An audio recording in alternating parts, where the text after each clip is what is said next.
한국핵융합에너지연구원의 신기욱입니다. 저희 연구원은 지금 우리나라 핵융합 분야의 연구 개발을 전담하는 출연이고요. 저희가 이제 핵융합로에 필요한 핵심 기술들을 국내 기업하고 같이 함께 개발을 하고 있습니다. 근데 최근에 이제 정부에서 실증로를 위한 과제들을 많이 열어주셔가지고 이제 연구 현장에서도 기업분들하고 많이 이제 만나게 되는데요. 이분들이 가지고 계신 기술력이라든지 참여 의지가 굉장히 확고한데, 다만 이 핵융합 이 에너지 개발 자체가 장기 고위험 사업이다 보니까 기업분들이 좀 홀로 감당하기가 좀 어려운 상황이기도 하고, 또 공공 역량만으로도 펼쳐나가기가 좀 어려운 상황입니다. 그래서 이제 해외 사례를 보면은 1억 달러 이상 투자를 유치한 스타트업 기업들이 20곳이 넘고요. 그래서 민간 투자가 굉장히 활성화돼 있는데, 다만 저희 쪽은 한국의 이제 상황을 고려해봤을 때 민간 투자는 한 수십억 수준으로 알려져 있습니다.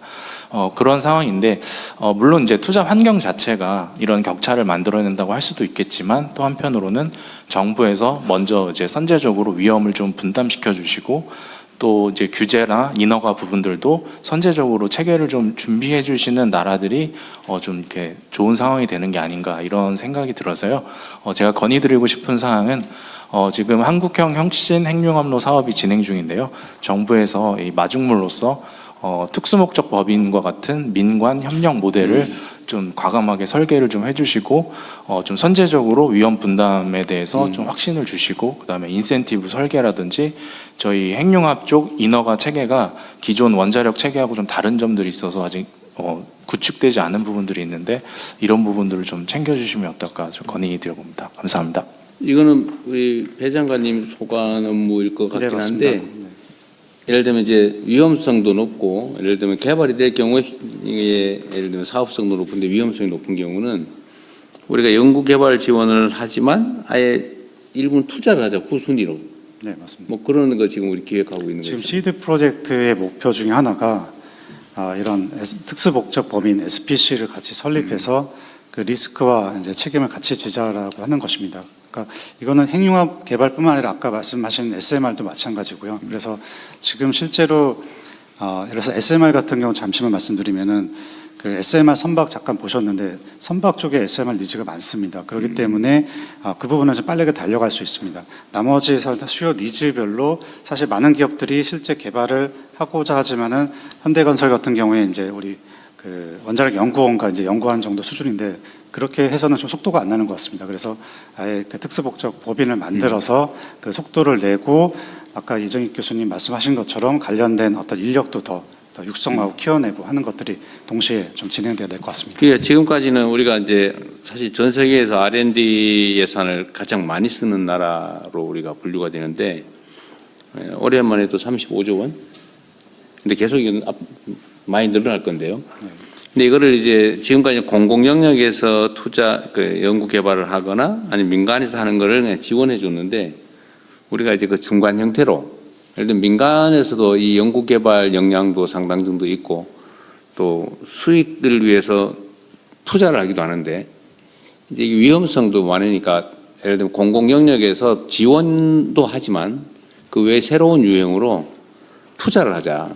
투자를 해서 성공하면 지분을 확보하고, 근데 실패하면 선순위로 우선 위험을 부담해주고, 이런 걸 하나 만들기로 했는데, 그 지금 제안하신 SPC의 형태가 결국은 소위 제3섹터 방식으로 정부가 일부 책임지고 위험은 우선 부담하고, 뭐 예를 들면 배당이나 아니면 나중에 성공했을 경우는 후순위로 지분을 취득하는 이런 방식으로 우리가 지금 기획을 하고 있는 거 아닙니까? 네, 같이 저희가 기획도 하고 같이 논의를 하고 있습니다. 네, 이거는 꼭 이 분야만이 아니고, 예를 들면 위험성이 높은데 반드시 해야 될 일이고, 민간이 안 한다면 우리 그 정부 공공 영역에서 해야 될 일인데 민간이 해주면 사실 일부 투자하는 게 훨씬 효율적이죠. 많이 할 수도 있고.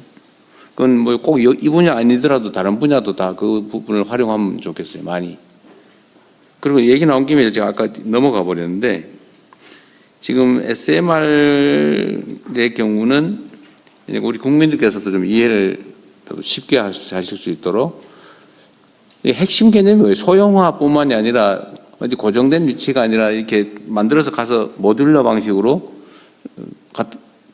만들어서 갖다 조립할 수 있다, 옮길 수 있다. 소형화돼서 위험이 많이 적다. 그리고 새로운 방식이기 때문에 폐기물 문제나 폭발의 위험이나 이런 게 많이 줄어들 수 있다. 그런 얘기죠. 뭐 그런 걸 새롭게 만들겠다는 건데 지금 현재 예를 들면 원자력 잠수함 있잖아요. 네.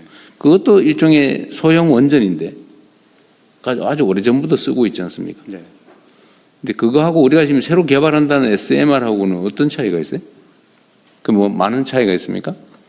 네, 좀 큰 차이가 있는데 이정익 교수님이 한번 좀 말씀 네. 간단하게 해주시죠. 간략하게 우리 네. 국민들도 좀 이해를 쉽게 하실 수 있도록 설명 좀 해주시라는 얘기입니다. 핵심 기술은 유사한 부분이 많은데요. 추진용 원자로에서 원하는 사실은 그 추진 시스템에서 얼마나 빨리 우리가 출력을 바꿔야 되는지가 다릅니다. 발전용에서는 사실은 훨씬 더 느리게 우리가 부하를 수정을 해도 되게 설계를 하고 경제성을 훨씬 더 중요하게 보는데 핵추진 잠수함에 들어가는 거는 미션이 훨씬 더 중요하기 때문에 우리가 훨씬 더 급격한 순간적으로 그 출력을 생산을 해야 되는 그런 차원의 설계를 할 때 설계 부분에서 되게 많은 부분이 차이가 발생을 합니다. 근데 어쨌든 핵 폭발을 이용해서 에너지를 만든다. 핵 폭발은 아니고요. 이러면 안 아, 돼요. 네, 핵분열이 핵분열은 네. 과거가 편해. 원자로는 폭발하지 않습니다. 어쨌든 원리는 똑같은 거 아니에요? 핵분열을 핵분열에서 사용한다는 나오는 거는 에너지를 사용한다. 기초 현상은 똑같은 걸 사용을 합니다. 근데 그게 어쨌든 매우 소형화되어 있는 원자로인 건 맞잖아요. 하이고 또 안전합니다. 원자력. 네, 실제로 그 원자로 개발할 때 그 비상계획 안전구역 이제 EPG를 20에서 30km 설정한다면은 미국에서는 지금 그 SMR은 한 260m 정도만 설정을 합니다. 어쨌든 안전성도 많이 개선된 유형이다. 어쨌든 여기 핵 발전 그러니까 핵 발전에 관한 원자력 발전에 대한 어쨌든 양론들이 많고 평가가 아주 극단적으로 갈리기 때문에 어쨌든 이 이해를 높이는 과정도 사실은 상당히 많이 필요할 거예요. 예, 계속 진행하십시오. 네, 이렇게 에너지 시드 분야에 대해서 의견 주셨는데요. 재생에너지에 대해서도 혹시 의견 주실 분 있으면 네, 저희 우측 일렬 중앙에 계신 분 말씀 부탁드립니다. 네. 네, 감사합니다. 저는 한국화학